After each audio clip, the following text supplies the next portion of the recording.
We are at TimberCrest 437. We're in the bedroom on the right-hand side. Just so we can do a quick video tutorial.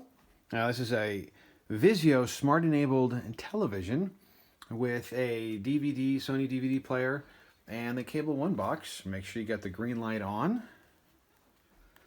So this remote, up in the top left corner, you have the different devices. Let's just make sure that this is actually on. That just went to off. Put that back on, and so on the AV component, on the comp, you're going to have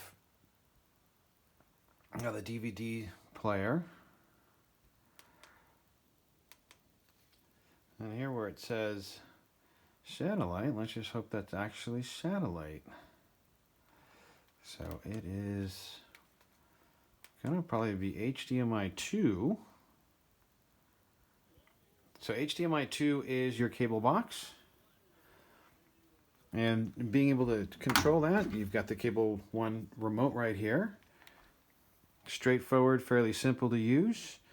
So if you have any further questions while you're staying at 437 in the upstairs queen bedroom on the right-hand side, you can reach out to us at DoneRight Management. Number is 208-634-0030. Cheers.